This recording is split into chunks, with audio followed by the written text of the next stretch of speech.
Welcome back. Well, there you have the second governorship journey of the governor begins in Ekiti State. Well, to discuss that, we're joined by Dr. Adetokunbo Pearse, who himself is a member of the People's Democratic Party. Thank you for coming on this morning. Thanks for having me.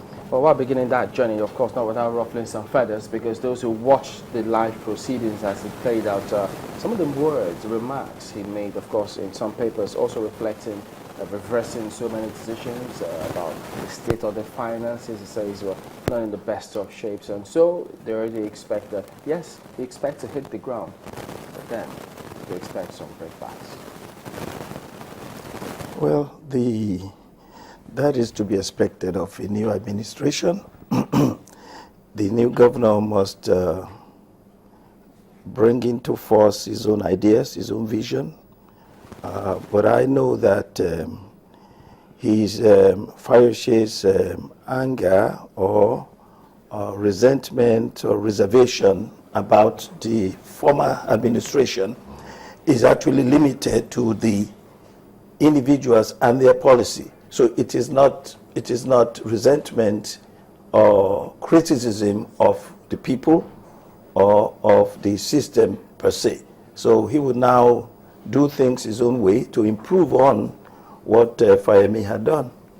You know, while before he even came on and made that speech, while they were just to say, well, yes, they may expect a little bit of some of this breakback, but they just don't know to what extent he will go. But then they heard versus any of the appointments that was made after the election had done. But the previous government may just tell you, government is a continuum, so elections or not, well, governance did not necessarily have to stop. And so reversing some of those actions, they say, is it the best way to go? Well, you know, in all honesty, a lot of things were done in bad taste after the election. Immediately after the election, Fayose was very, very generous, very I would say very diplomatic and honorable in his own attitude to the outgoing governor. But just a few weeks before the new governor is sworn in, you now make some rapid appointments and you try to put things in place that will make life difficult for the new governor. So the governor has to challenge that. I mean, everything depends on the purpose for which you do it. If things are done not in good faith, then, you know, we will challenge that if we get into government. Why would you all of a sudden, the last few weeks, begin to make appointments, begin to put things around so that the new government will have a hard time? And that's what he's talking about. You think that was the intention? It looks like it to me, yes. And that's what Fayose believes it was. That was the intention. But how do we then explain the workers who have suspended the strike? And so you also think that, so did they embark on that strike for an ulterior motive? Well, they wanted to put pressure on the government, and they succeeded. They had reason for doing it. You know, because leading to the election, you know that there was a lot of conflict between that government, Fayemi's government, and a lot of different groups. And so the groups reacted. And they decided that they wanted a change, and they wanted Fayose back, and that's what happened. What about those who will think that by now, in the state of Nigerian politics, we should have expected to have maybe moved on from a new government comes in, and then you want to undo almost everything that your predecessor has done? So many would expect them to just shake hands and then continue from where he's left off, rather than stoke the fire. That is what it should be normally in a perfect situation. But it is not a question of changing everything. I'm sure Fayose is not going to change everything. But if he believes that a number of things were done wrong, then they need to be changed. It is not everything. I mean, the same thing we're going to do in Lagos State. We know that this governor in Lagos State has performed in some ways. So those things that are good will be retained and improved upon. Those that we feel are bad, based on the public opinion and the reaction of the people to those projects and programs, they will be changed. It will be, I think it would be wrong for us to if we allege that Fayose is going to change everything, whether they're good or bad, then we have indicted Fayose, and I don't think it's proper to do that. You know, a lot of people would say that, of course, I mean, there are a lot of things that would have happened in the previous administration that you definitely will not agree with if you're the man at the, I mean, ideally, you're supposed to have disagreed on many issues, and maybe it was a difference in your take or perspective of certain issues that even brought you to power in the very first instance. So traditionally, you're not expected to agree with everything that your predecessor has done. But a lot of people will question whether an inaugural address will be the way to address it. Because, you know, listening to him yesterday, I was just wondering if it was somebody higher up, say the president, for instance, who was delivering the speech that he delivered. A lot of people will wonder if he wouldn't be presiding over a rather divided state. I think that Fayose's speech and criticisms were tailored and focused on the past administration, not the people. The policies that he felt were wrong, which policies led to the defeat of Fayemi, by the way. So changing those things are in order. Look, everything must be evaluated in the goodwill or the bad will that the individual has come with. In any government, anywhere in the world, whenever there's a change of government, there are changes that must take place everywhere. What would be wrong and totally unacceptable is when you change even the good things that are happening. Then you will get in trouble. That administration would have a problem. The people will not accept it. It is debatable whether the inaugural speech is a place to make the kind of comments Fayose made. But then, each individual with his own style of delivery and his approach. I mean, there are things that is said, for instance, that you will never hear me say, because the circumstances in Lagos will be very different from the circumstances in Ekiti, and the individuals involved will be different. You know, your style and your approach to things. So he's a very combative man. You know that. Is it something you would advise? Pardon? Is it something you would advise? I cannot advise anybody to change his personality. His personality got him into office. The people love him so much because that's their style. So we will not hold that against him. That's just semantics, in my own opinion. What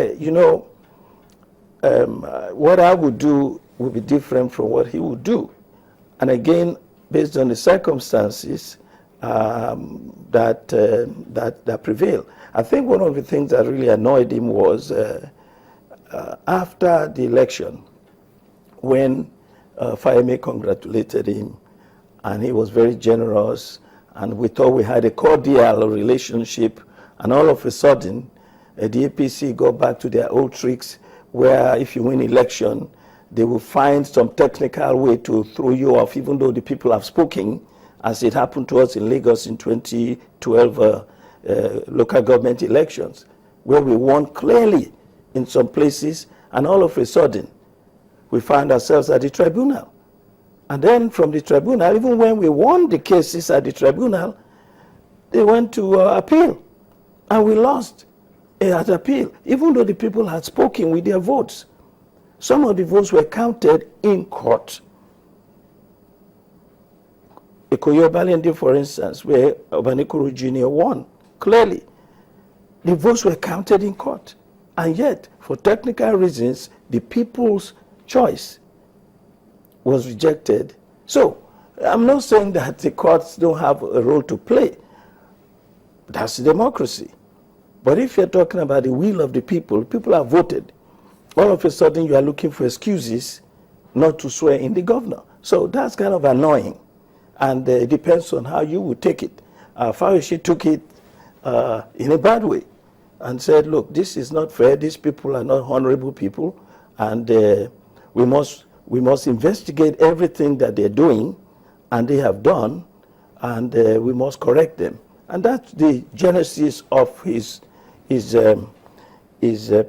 presentation that day. at his inaugural. You have pointed, I mean, you could definitely get out of that particular inaugural speech that there was some annoyance. Oh, yes. And, oftentimes a lot of people will say that when an inaugural speech has been written or has been given, you find out that the person who's won, who's also been sworn in, tries to take the posture of father of all. Sure. He did say that. He did father say of all. He did say as much. Just a moment. He did say as much. That he was going to be father of all. Sure. But then, don't you think that through his statements, he's alienated those who possibly voted for the APC? No. When you take over government, those who voted for policies that are counterproductive will also be challenged. They must also see the error of their ways. So there's nothing wrong in that. Everybody can't just become friends overnight. I mean, those policies, if you feel they're wrong, they're wrong. That doesn't mean now you'll embrace them. No. My point is, I mean, democracy is about majority carrying the day. Yes. That is what it is about. It's not necessarily about right or wrong. If the majority of people want what's wrong, they carry the day. Sure. If majority of people want what's right, they carry the day. That's how it is. But the question is, I mean, what people generally say is that whatever happens, when you win, you have to try to carry along those in the minority as well. Definitely. Is that a part of it, or am I getting things wrong? That is right. But so the question is, in the process of, claiming the vote of the majority, which he rightfully got, do you think that he alienated those who voted in the minority? No. You only alienate those who voted in the minority if the policies you now adopt are counterproductive to those people. If the policies that you adopt are productive and helpful to the people, to the majority, then you have done well. The people who voted for APC in that election may not necessarily oppose him now if he performs in a creditable way. You say you may not advise someone to change his personality, but at that inauguration, he also said, yes, it was God giving him an opportunity to do things better this second time in one breath. But in another, he then comes up with some of those accusations, and then one wonders, okay, wait a minute, how do we exactly place that? If he wants to do things better, and then he's reading out all those comments, those on the other side will say, oh, if this is how to do things better, they're not exactly sure how it will turn out. I think that two things. First, we got to pray for the governor. Secondly, we have to watch and see how he will perform. I think that's so important. And I always say that, what Winston Churchill says about democracy, it's a terrible system, but it's the best that we have. If a government does not do the right thing, if you keep implementing policies that are counterproductive, that are not helping the people, people will rebel against you. And even your administration, the first 4 years will be hell. So it's not that easy. So every governor must try to do what is best, what is in the best interest of his people. He kind of expects that, though, because he says, look, the first few months they should bear with him is going to be rough. But we don't know what context that means. Maybe if you take it from the perspective where he says, look, the state's finances has been plunged into a situation where he doesn't want to see. But who knows how the former governor will respond to this one. But what's your impression about appointing an essay on stomach infrastructure? Well, what does he mean by stomach infrastructure? What he's saying is about food production. And helping, yes, and helping people who are poor to meet their daily needs that will keep them alive. That is the point. So, again, it's the terminology, and his whole dramatic approach could be confusing, could be misleading. So what does it mean? Like, the key thing is he's talking about food. He's talking about 3 square meals. He's talking about the basics. And so that won't pass for agriculture. Pardon? It wouldn't pass for the agriculture. Well, agriculture is the larger picture. But he's talking about food distribution, access to food. So that may take the form of welfare. It may take the form of food programs. You understand? So that poor people who are hungry would have access to immediate food. So, he's a welfareist. And that is what I think he's talking about.